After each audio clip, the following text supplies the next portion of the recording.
Hi everyone, this is Charmander, and in this video, I'm going to be talking about how to improve your alliance's diplomacy in PvP events. While I do have some experience in diplomacy, I don't claim to be the absolute best at negotiating better terms for your alliance. However, with that being said, I'm also not bad at it, as in the past, I have managed to secure good allies for my team, which allowed us to rank higher in PvP events. So I do want to share my experience and also my observations on important aspects of doing diplomacy. I also want to mention that my experience and my knowledge of diplomacy is strictly in the Fearless and Elite Warzone. I've never played in Apex Warzone, so if you play there, do share some diplomacy tips in the comment section below. So first, I'm going to talk about the most important factors when it comes to what alliance look for in having a good ally. The first thing is speed. So usually when a PvP event starts, the alliance that messages other alliance as fast as possible in an attempt to form an alliance usually will get first dibs. I've actually seen this in many events such as Genesis War, Island Raid, where our team actually got really good allies even though we were not the strongest option available in that PvP event, just because we were the first one to message those teams and they liked that our team was very proactive at trying to secure an alliance. Next, a lot of teams tend to go look at the roster and see if a team has any whales. So if a team has a whale and they have white parts, guess what? Those teams are most likely wanting to ally with you because whales indicate higher probability of chance of winning because they have better gears in general and they can defeat more players. Another factor that is used to determine if a team would be good as an ally would be the number of kill counts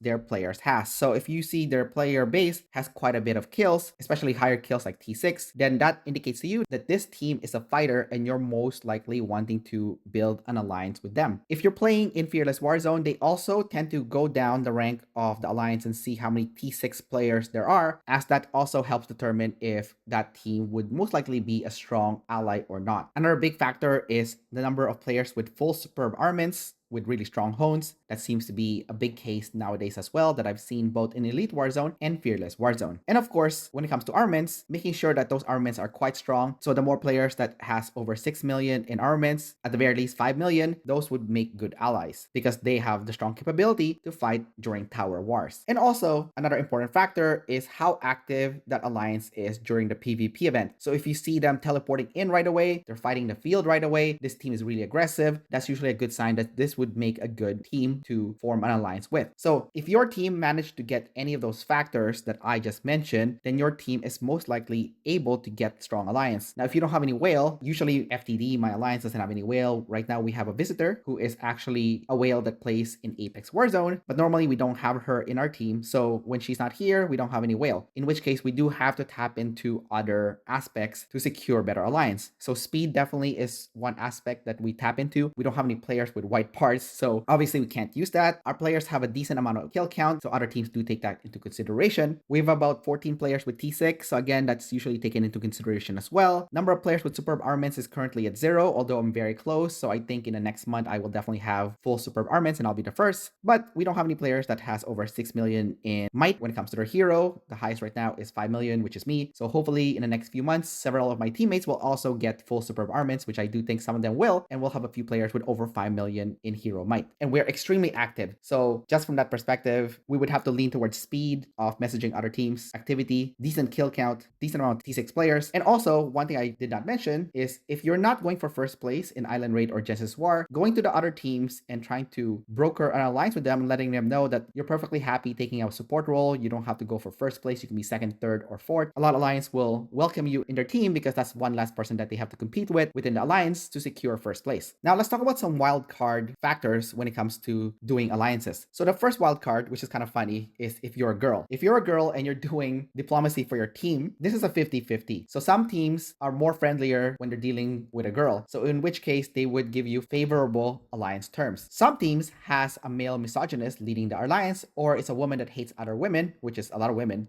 funny enough. So they will then look into not making any alliance deals with you just because they look down on you. Other thing that's also really funny is if you're an influencer or not. So as you know, I do make YouTube videos and I have spoken to other YouTubers on how diplomacy has affected them as a result of them being an influencer. And again, it's also 50-50 because you have teams that wants to focus on beating you because beating an influencer is seen as a trophy for them, and having a YouTuber's head on a pike feels like an achievement for those players. But then you'll also meet teams that wants to build a connection with you, and by you I mean the YouTuber or the social media influencer, and give you favorable diplomatic terms as they would like to build a long-term friendship with you in this game. So you can use those, but it's kind of a gamble, and I would only tap into those two that I just mentioned. If you have your back against the corner and forming a good alliance is looking bad, then tap into those just to roll the dice and see if you can switch it to a more favorable term for your team. So what are some things that can make diplomacy worse for your team? So if your team has a lot of trash talking players or offensive players, this is most likely not going to go well in your favor. Honestly, I personally enjoy trash talking in this game, and I wish that there wasn't so many sensitive bitches in this game with sticks up their butts and get offended if you don't speak nice in chat and respectful 100% of the time. A lot of these sensitive players like to say puke-inducing words like peace and love and all that nonsense. Unfortunately, if your goal is to rank high in this game during PvP events, you do have to play ball with those morons so that your team can rank higher, if not first place, during a PvP events. So just tell these idiots what they want to hear for the benefit of your team. Next, complainers also make it worse for your team in the diplomacy front. People that complain that there are whales are the biggest loser of them all and tend to do horrible when it comes to getting better allies. Don't be a complainer and a whiner, as this game will always have whales, so suck it up, get used to it. That's just the reality of things, and use that energy that you're expending in whining and bitching in bettering yourself as a player, bettering your alliance as a team, and improving your diplomacy skills, and take that stick off your butt and chill the fuck out. So that's about it in terms of tips that I would like to impart in regards to improving your alliance diplomacy in PvP events. Don't forget to like and subscribe, and I will see you next time. Bye bye.